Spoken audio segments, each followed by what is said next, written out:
Students আজি আমি গণিতৰ অনুশীলনী 6b আলোচনা কৰিম। 6b আলোচনা কৰাৰ আগতে মই বৰ্গমূল সম্পৰ্কে অলপ বুজাই দিছো। ইয়াত বৰ্ডলৈ চোৱা এটা চিনৰ কথা কৈছো। এই চিনটো তোমালোকে আগতেও পাইছা। এই চিনটোৰ নাম আছে বৰ্গমূল চিন। বৰ্গমূল চিন এই চিনটো ইংৰেজীত কোৱা হয় ৰুট। এই চিনটো ব্যৱহাৰ কেনেকৈ কৰিব লাগে, যেনে আমি জানো 36 এটা বৰ্গ সংখ্যা। এই 36 সংখ্যাটোৰ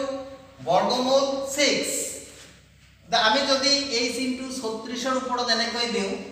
তেনেহলে কি বুজাব? এটো বুজাব যে 36ৰ বৰ্গমূল কিমান। 36ৰ বৰ্গমূল হৈছে 6। গতিকে এই চিনটো এনেকৈ বুজোৱা হয় যেনেকৈ √25 কিমান হ'ব 5, √16 কিমান হ'ব বৰ্গমূল 4। এটো পঢ়া হয় এনেকৈ √36 = 6 এনেকৈ পঢ়া হয়। এতিয়া আমি অনুশীলনীলৈ যাও। অনুশীলনী প্ৰথমে 1 নম্বৰত দিছে সঁচা নে মিছা, সত্য নে অসত্য লিখা। আমি এইটো আলোচনা নকৰিম, এইটো পৰীক্ষাতো আমাৰ এইবিলাক প্ৰশ্ন নাহে, গতিকে আমি এইটো আলোচনা নকৰিম। মই 2 নম্বৰলৈ যাওঁ। 2 নম্বৰত আছে খালি ঠাই পুৰোৱা। 2 নম্বৰ হোমৱৰ্ক নম্বৰ 1 খালি ঠাই পুৰোৱা। বাকস এটা দিছে √25 = বাকস। অৰ্থাৎ কি কৈছে ইয়াত 25ৰ বৰ্গমূল কিমান এটো বাকসত লিখিব লাগিব। 25ৰ বৰ্গমূল 5, গতিকে বাকসত আমি 5 লিখিম। ঠিক তেনেকৈ 2 নম্বৰটো দিছে √81 √81 দিছে বাকস। তেনেহলে আমি জানো যে 81ৰ বৰ্গমূল 9, গতিকে বাকসত হ'ব 9। এনেকৈ বাকি কিটাও পাৰিবা। যেনেকৈ 5 নম্বৰটো আছে, ইয়াত চলক দিছে x² y² √x²y²। মানে x ৰ বৰ্গ হৈছে x², y ৰ বৰ্গ হৈছে y²। তে ইয়াৰ বৰ্গমূল কি হ'ব? বৰ্গমূল মানে আমি কেনেকৈ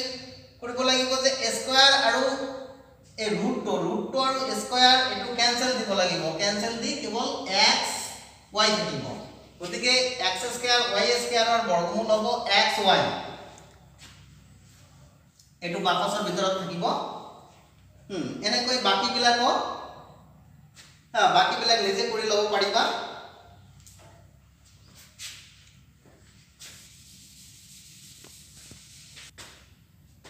তাৰ পিছত 3 নম্বৰ সোৱা। 3 নম্বৰত কি কৈছে? মৌলিক উৎপাদকৰ সহায়ত বৰ্গমূল উলিওৱা। বৰ্গমূল উলিওৱাৰ কেইবাটা নিয়ম আছে, তাৰ ভিতৰত মৌলিক উৎপাদকৰ সহায়ত উলিওৱা এটা নিয়ম আছে। আমি এটো কেনেকৈ বৰ্গমূল উলিয়াব লাগে দেখুৱাইছো। ইয়াত আছে 1 নম্বৰত 225 225ৰ বৰ্গমূল কিমান এটো আমি মৌলিক উৎপাদক পদ্ধতিৰ সহায়ত নিৰ্ণয় কৰিম। প্ৰথমতে আমি ইয়াত কি কৰিম? 225ৰ মৌলিক উৎপাদক নিৰ্ণয় কৰিম। ছুটি হৰণ পদ্ধতিৰ দ্বাৰা মৌলিক উৎপাদক নিৰ্ণয় কৰিম। কিহেৰে ভাগ যাব? 5ৰে ভাগ যাব, 3ৰেও ভাগ যাব। 3ৰে ভাগ 3 × 7 = 21, 1 থাকে 5 3 5 15 আৰু 3ৰে ভাগ যাব 3 25 × 75, 5ৰে ভাগ যাব 5। তেনেহলে আমি মৌলিক উৎপাদক পালো। এতিয়া এনেকৈ লিখিবা √225 = এই উৎপাদক কেইটা পূৰণ কৰি দিয়া। 3 পূৰণ 3 পূৰণ 5 পূৰণ 5। ইয়াৰ পৰা কি কৰিবা এই এটা এক জোড়া উৎপাদকৰ পৰা এটা উলিয়াই আনিবা ইয়াৰ এক জোড়াৰ পৰা এটা উৎপাদক উলিয়াই আনিবা হ্যাঁ এক জোড়াৰ পৰা এটা উৎপাদক উলিয়াই আনি বহুৱাই দিলে হ'ল আৰু তাৰ পিছত এই ৰুটটো চিনটো উঠি গ'ল হ্যাঁ এটো হ'ব এই পূৰণফলটোৱে হ'ব বৰ্গমূল 3 5 গুণ 15 গতিকে 225 ৰ বৰ্গমূল হৈছে 15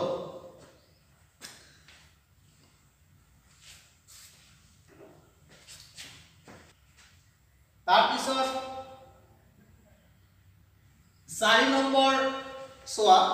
4 নম্বৰত আছে 4900 আমি এইটো মৌলিক উৎপাদকত প্ৰকাশ কৰিম হৰণ দিলে কি হ'ব 2 ৰে ভাগ যায় 2 2 গুণ 4 2 4 গুণ 8 1 থেকে 10 2 5 গুণ 10 0 আকৌ 2 ৰে যাব 1 2 2 গুণ 4 2 2 গুণ 4 2 5 গুণ তার পিছত 5 10 3 রে না যায় 5 রে যাব 5 2 গুণ 10 2 থেকে 22 5 4 গুণ 20 2 থেকে 5 5 গুণ 25 আকৌ 5 রে যায় 5 4 গুণ 20 4 থেকে 45 5 9 গুণ 45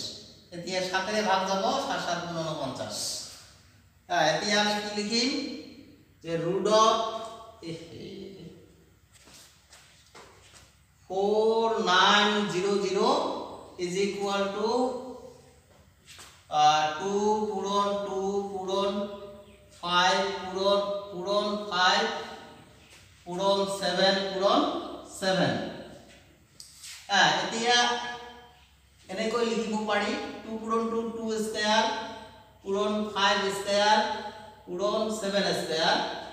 স্কয়াৰ আৰু ৰুট ক্যান্সেল গল ওলাই আহিল 2 পূরণ 5 পূরণ 7 সমান সমান কি হ'ব 5 2 গুণ 10 7 10 গুণ 70 গতিকে 4900 এই সংখ্যাটোৰ বৰ্গমূল হ'ব 70 এটা आंसर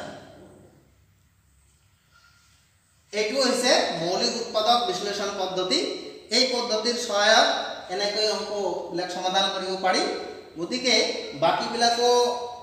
সম্ভৱত পাৰিবা তোমালোকে কৰিবা আৰু যদি যেটো নোৱাৰিবা সেটো কমেন্ট কৰিবা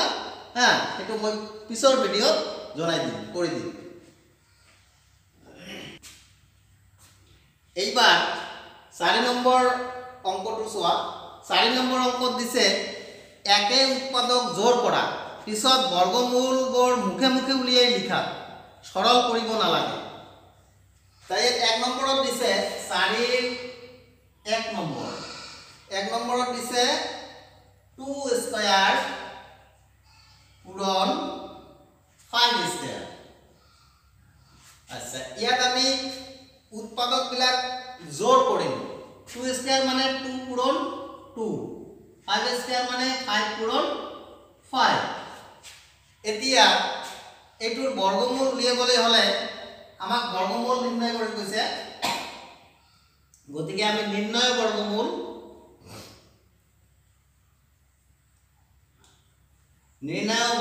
কি হ'ব এই একটা জোড়া থেকে একটা 2 ললো এই জোড়াৰ পৰা এটা 5 ললো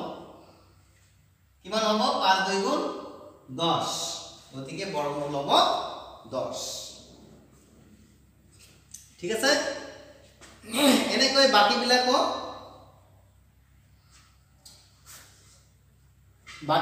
এনেকৈ কৰিবা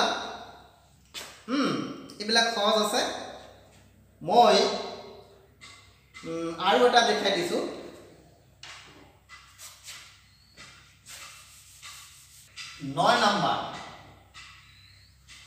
9 নম্বৰত কৈছে 25 divided by 4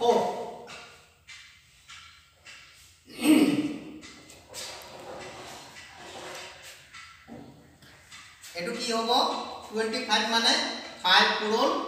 5 আৰু 4 মানে 2 পূৰণ 2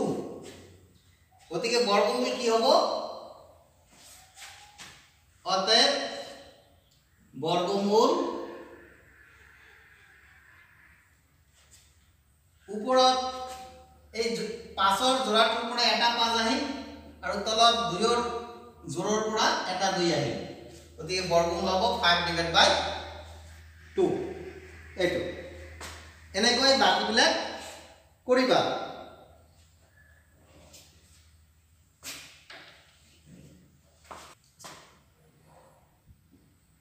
students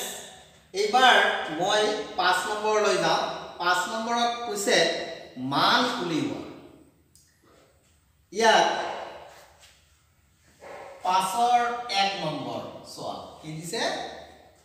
root of 9 plus root of 25 আচ্ছা root of 9 মানে 9ৰ বৰ্গমূল 9ৰ বৰ্গমূল কিমান 3 25ৰ বৰ্গমূল কিমান 5 এতিয়া 5 আৰু 3 যোগ কৰিলে কিমান হ'ব 8 গতিকে এইটোৱে आंसर এটো হৈছে মান উলিওৱা তেনেকৈ 2 নম্বৰ দেখুৱাই দিছো 2 নম্বৰত আছে root of 81 minus square root of 36 81 ৰ বৰ্গমূল আমি জানো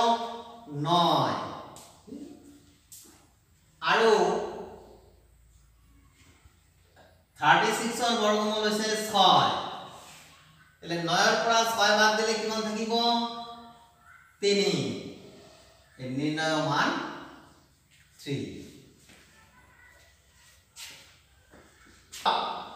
number 6 is a root of 13 square minus 12 square এটো অঙ্ক সোয়া 13 স্কয়ার মানে হইছে 13 ৰ বৰ্গ হইছে 169 আৰু 12 ৰ বৰ্গ হইছে 144 এতে এটো বিয়োগ কৰিলে কিমান থাকিব 9 ৰ পৰা 4 বাদ দিলে 5 6 ৰ পৰা 4 বাদ দিলে 2 25 গতিকে আমি এতিয়া কি কৰিম 25 ৰ বৰ্গমূল নিৰ্ণয় কৰিম 25 ৰ বৰ্গমূল হৈছে 5 গতিকে এইটো নিৰ্ণয় মান ঠিক তেনেকৈ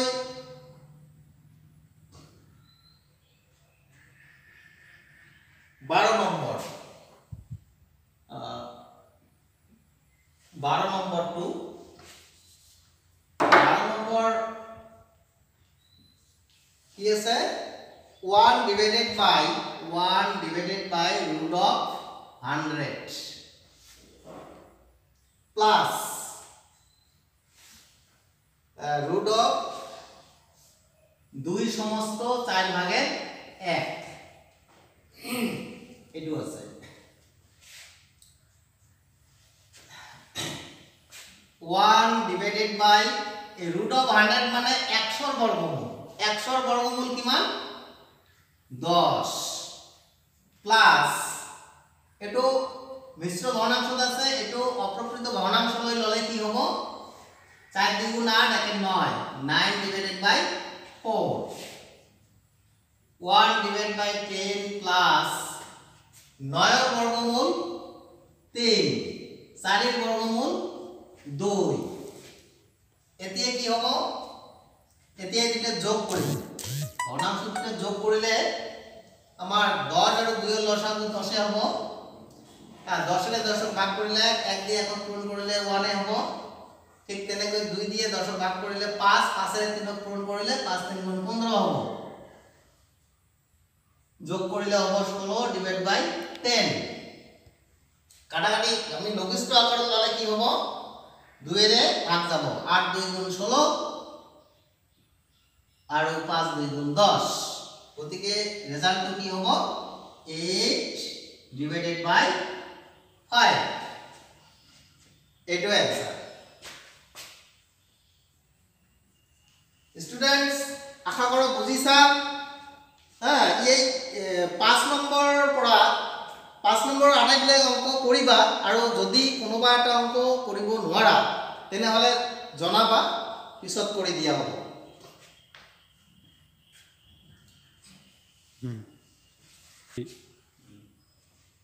এইবাৰ আমি 6 নম্বৰ লৈ যাও 6 নম্বৰটো চোৱা 6 নম্বৰত কৈছে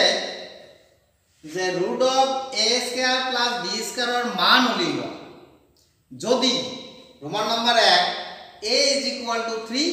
b is equal to 4 গতি আমি 6 এর 1 নম্বরটো কৰিম 6 রোমান নাম্বার 1 আমাক দিয়া আছে কি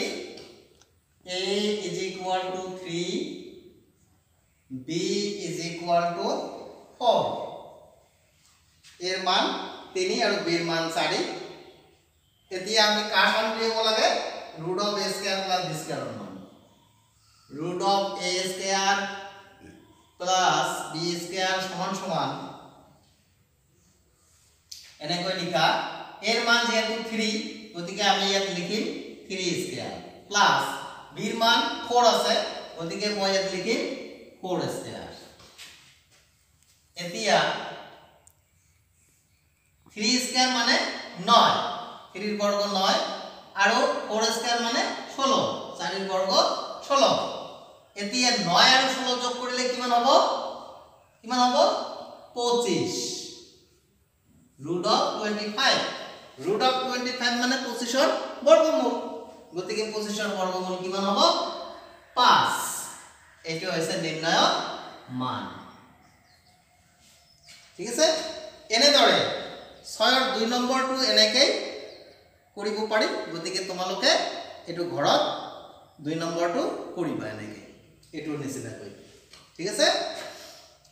এইবাৰ 7 নম্বৰ লৈ যাও 7 নম্বৰত কি কৈছে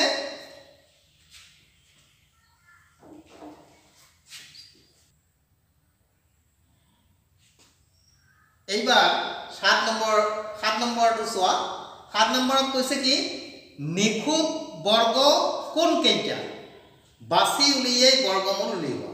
আমাৰ তলত কেইটামান সংখ্যা দিয়া আছে এই সংখ্যা কেইটাৰ ভিতৰত কোন কেইটা নিখুঁত বৰ্গ হ'ব সেই কেইটা বাছি উলিয়াব লাগিব আৰু প্ৰত্যেকৰে বৰ্গমূল উলিয়াব লাগিব নিখুঁত বৰ্গ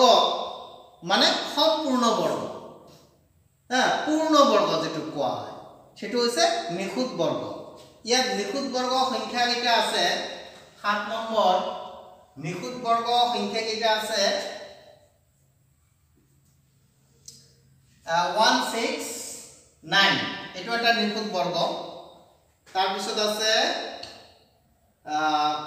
5184 তার পিছত আছে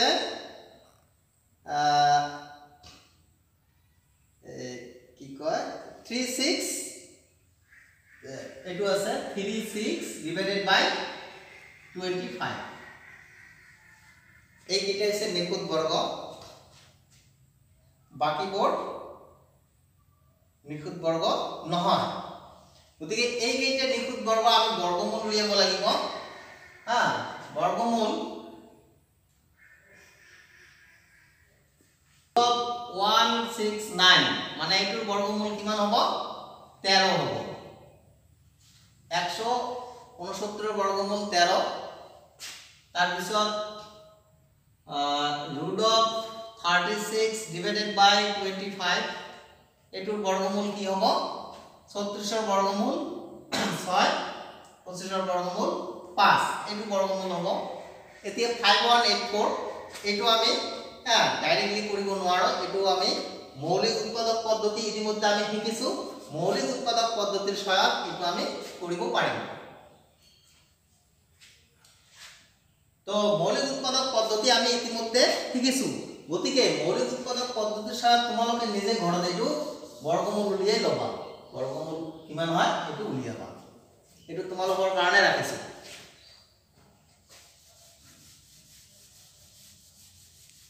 এবাৰ আমি 8 নম্বৰত আহিলো 8 নম্বৰ সো 8 নম্বৰত কৈছে কোনবোৰ সত্য কোনবোৰ অসত্য গতিকে সত্য অসত্য এনেকৈ প্ৰশ্ন আমাৰ পৰীক্ষাত নাহে এইবিলাক আমি আলোচনা তোমালোকে এইবিলাক কৰিবা পাৰিলে কিন্তু মই আলোচনা নকৰো মই 9 নম্বৰলৈ যাম এতিয়া 9 নম্বৰত কি আছে 9 নম্বৰত আছে আটাইতকৈ কি ক্ষুদ্ৰতম সংখ্যাৰে পূৰণ কৰিলে তলৰ সংখ্যাবোৰ নিখুঁত বৰ্গ হ'ব তো এই তলত যিবিলাক সংখ্যা দিয়া আছে এই সংখ্যাবিলাক নিখুঁত বৰ্গ নহয় তাৰ মানে আৰু কিবা এটা সংখ্যাৰে পূৰণ কৰিলেহে ই নিখুঁত বৰ্গলৈ ৰূপান্তৰিত হ'ব গতিকে আমি 9ৰ 1 নম্বৰ এটো কিমান দিয়া আছে 27 আমি কি কৰিম 27ৰ মৌলিক উৎপাদক বিশ্লেষণ কৰি উৎপাদক বিলাক উলিয়াই লম 27 3 ৰে ভাগ যায় 3 9 গুণ 27 3 গুণ 9 আমি কি উৎপাদক পালো 27 সমান সমান 3 পূৰণ 3 হ্যাঁ তে ইয়াত আমাৰ এটা সংখ্যা বৰ্গ সংখ্যা হ'বলৈ হলে হ্যাঁ আমাৰ কি মৌলিক উৎপাদক এই উৎপাদক বিলাক কি হ'ব জোড়া জোড়া থাকিব লাগিব বৰ্গ সংখ্যা হ'বলৈ হলে কিন্তু দেখা গৈছে 27 ত 3ৰ জোড়া একটা আছে কিন্তু বাকি যেটো 3 আছে এই 3ৰ জোড় নাই জোড়া নাই গতিকে ইয়াৰ আৰু এটা জোড়া পাবলৈ হলে আমি আৰু এটা 3 ইয়াত পূৰণ কৰি দিব লাগিব তেতিয়াহে ই এটা বৰ্গ সংখ্যালৈ ৰূপান্তৰিত হ'ব গতিকে আমি 3ৰ লগত আৰু 3 পূৰণ কৰিলেহে 27 এটা বৰ্গ সংখ্যা হ'ব গতিকে আমি লিখিম যে 27ৰ লগত 3 পূৰণ কৰিলে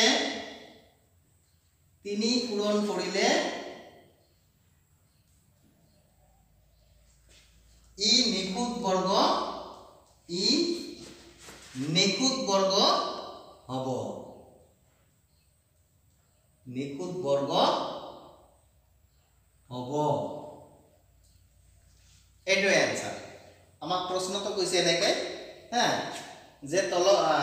আটাইতকৈ কি ক্ষুদ্ৰতম সংখ্যাৰে পূৰণ কৰিলে তলৰ সংখ্যাবোৰ নিখুঁত বৰ্গ হ'ব গতিকে আমি দেখিলো 27ৰ মৌলিক উৎপাদক নিৰ্ণয় কৰিলো মৌলিক উৎপাদক এটা আমাৰ এই জোৰ হোৱা নাই এটা উৎপাদক কম হৈ আছে গতিকে এই 3ৰ জোৰ পাবলৈ আমি আৰু এটা 3 পূৰণ কৰিব লাগিব তেতিয়া কি হ'ব 27 কি হ'ব নিখুঁত বৰ্গলৈ পৰিৱৰ্তন হ'ব সেই কাৰণে আমি লিখিছো যে অতএব 27ৰ লগত 3 পূৰণ কৰিলে ই নিখুঁত বৰ্গ হ'ব এনেকৈ বাকি আৰু দুটা অংক আছে বাকি দুটো এনেকৈ মৌলিক উৎপাদক নিৰ্ণয় কৰি লবা তাৰ পিছত চাবা যে তাত কোনটোৰ জোৰ নাই জোড়া নাই হেইটো হ'ব নিৰ্ণয় आंसर গতিকে স্টুডেন্টস আজি আমি ভিডিওটোত ইমানখিনি আলোচনা কৰিলো বাকিখিনি পিছত দিয়া হ'ব গতিকে ইয়াতে মই সামৰণি মাৰিলো গতিকে তোমালোকৰ সুস্বাস্থ্য কামনা কৰি আজিৰ ভিডিওটো ইয়াতে অন্ত পেলালো ধন্যবাদ।